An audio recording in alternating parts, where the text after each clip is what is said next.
How are you? Hope all of you are fine and doing well. Today we are going to cover two topics. First one is future continuous tense and the second is application for leave. Now let us see in the next future continuous tense इसका structure जानने से पहले हम कुछ विशेष बातों का ध्यान रखेंगे कि इसको हम कहाँ यूज़ करते हैं। तो पहले उसे डिस्कस कर लेते हैं। इसके अंत में रहा होगा, रही होगी, रहे होंगे आदि शब्द आते हैं। वहाँ हम विल बी, शैल बी का यूज़ करते हैं। इस तरह के टेंस में हमें भविष्य में कोई काम जारी रहेगा के बारे में पता चलता है। I और we के साथ shall be का प्रयोग करते हैं। It, he, she, you, they इन सभी के साथ will be का यूज होता है। फ्यूचर कंटिन्यूअस में वर्ब प्लस ing का यूज किया जाता है। वर्ब से मेरा मतलब है मेन वर्ब और विल बी और शैल बी ये हेल्पिंग वर्ब होते हैं। सेंटेंस में यस्टरडे यानी बीता हुआ कल का प्रयोग हम नहीं करते हैं। टुमारो का यूज होता है। टुमारो का मतलब है आने वाला कल। यहाँ let us discuss the structure. अब हम स्ट्रक्चर को देखेंगे तो हमें ज्यादा अच्छे से समझ में आएगा। सबसे पहले हम सब्जेक्ट यानी कि कर्ता। कर्ता से मेरा मतलब है कि she will be joining English academy soon. तो यहाँ पर शी क्या हो गया? कर्ता प्लस विल बी, क्योंकि मैंने आपको बताया था ही, शी, इट, यू और दे के साथ हम विल का यूज करते हैं। तो यहाँ पर विल और be, B E be, be का यूज करेंगे plus first form of the verb. First form of the main verb क्या है? यहाँ पर ज्वाइन। उसमें हमने आई एन जी जोड़ा है तो ये हो गया ज्वाइनिंग। और फिर ऑब्जेक्ट क्या है? English academy soon. और the next sentence let us see, they will be going for a walk in the morning. यहाँ पर भी आप देखिए दे क्या हो गया? सब्जेक्ट और will be helping verb. Going में मेन वर्ब क्या है यहाँ पे हमारा? गो। और उसमें हमने आईएनजी ऐड किया है। फॉर अ वॉक आपका क्या हो जाएगा? Subject object and then there is in the morning, that is also phrase जो कि हमने लास्ट में लगा ऐड किया है। अब आता है हमारा यहाँ पर use of future continuous tense. This tense is use to express an action कि जो भी काम है, हो रहा है, उसको दर्शाने के लिए इस टेंस का यूज करते हैं। Which will be in progress, जो कि आगे बढ़ रहा है। At a given moment in the future, और जो भी समय हमें दिया गया है जो कि भविष्य में, उसमें आगे बढ़ रहा है। जैसे कि हमने पहले ही बताया था, हमें भविष्य में कोई काम जारी रहेगा इस बात का पता चलता है इस टेंस के द्वारा। जैसे नेक्स्ट वीक, अगले हफ्ते, they will be inaugurating the new auditorium. वे नए ऑडिटोरियम का इनॉग्रेशन कर रहे होंगे। कब? 14th ऑफ नेक्स्ट वीक, अगले हफ्ते 14 तारीख को। अब यहाँ पर हमने शैल बी का प्रयोग नहीं किया है, तो आइए उसका भी एक उदाहरण देख लेते हैं। मैं नॉवेल पढ़ रहा हूँगा। I shall be reading the novel.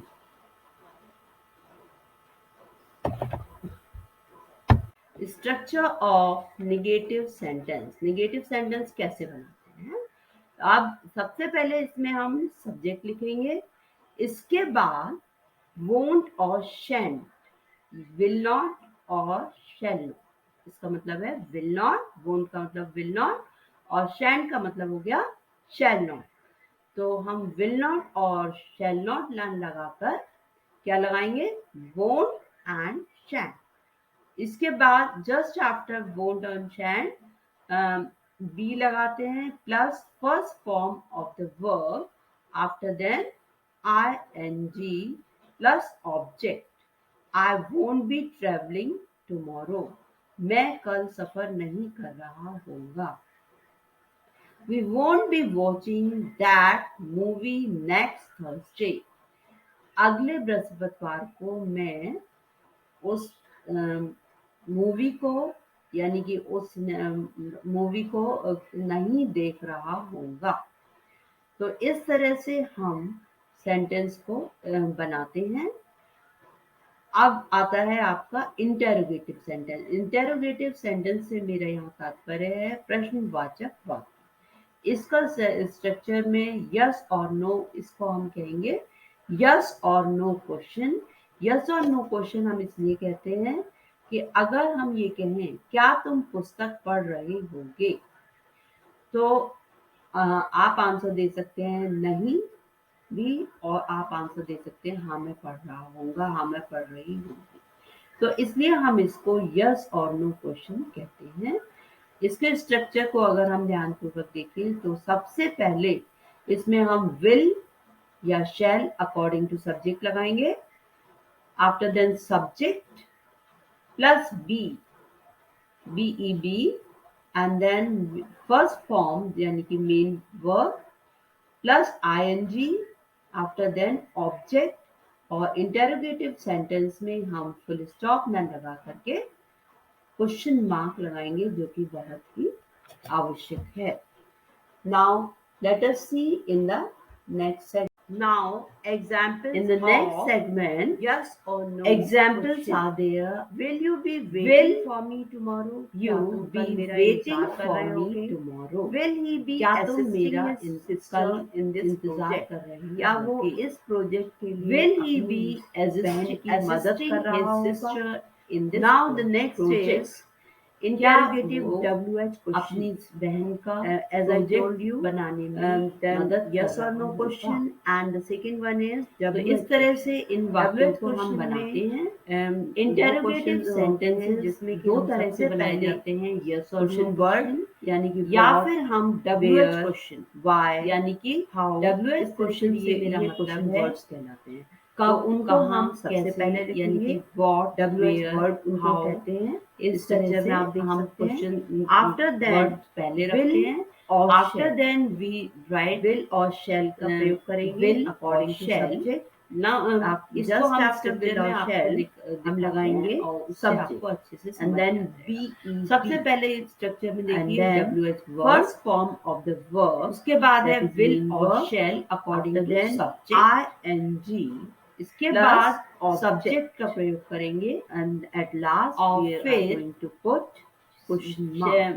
B का be now let us see the first form of the verb who will be waiting ing कौन तुम्हारा इंतजार कर रहा होगा, who will be waiting you he be asking you तो वो तुमसे क्या कौन तुम्हारा इंतजार कर रहा होगा। Now in the next segment let us see now examples of yes वो क्या विल यू बी वेटिंग तुमसे क्या पूछ रहा, क्या तुम कल मेरा इंतजार कर रहे हो। इस तरह से ये will he be assisting his sister in this project. Now in the next segment let us see अपनी बहन की मदद कर रहा हो।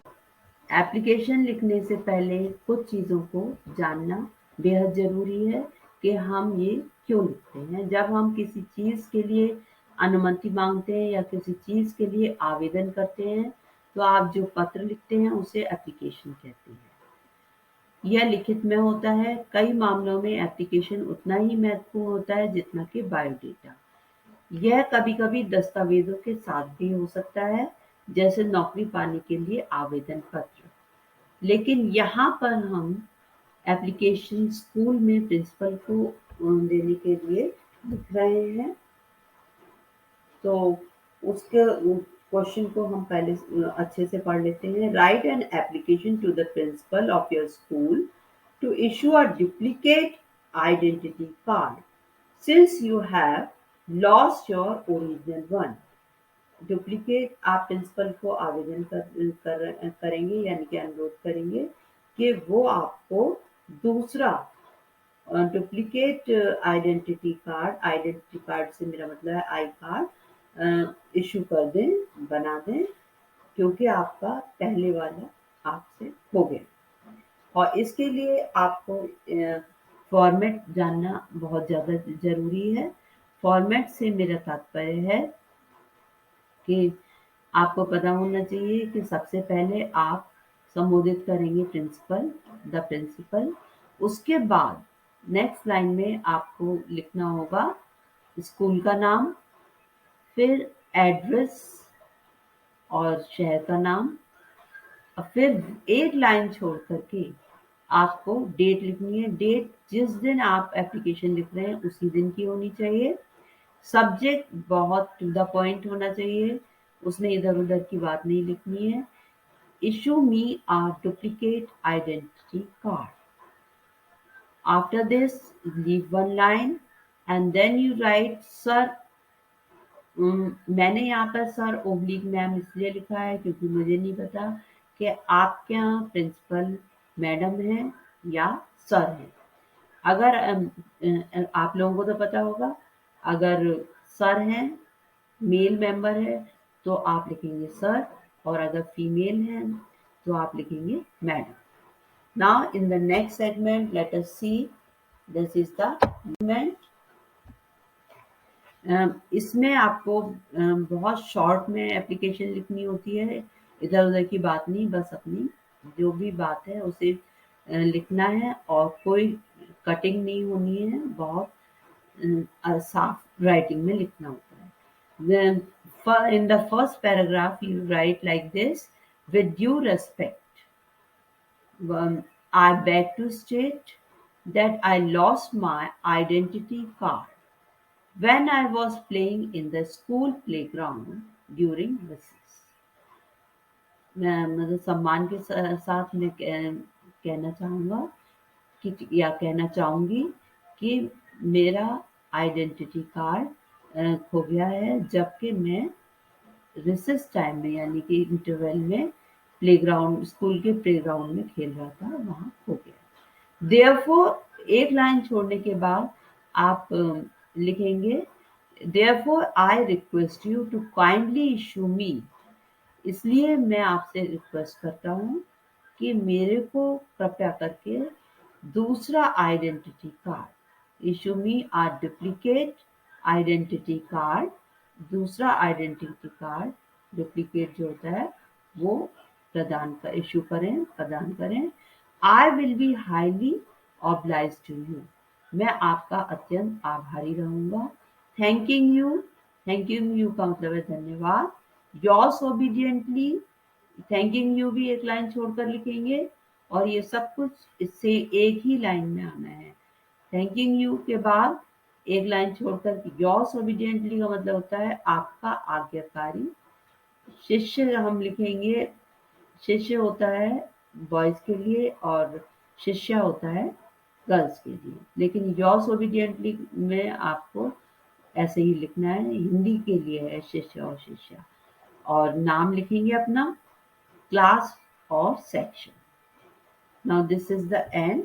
This is the last segment. So I say goodbye. Thank you.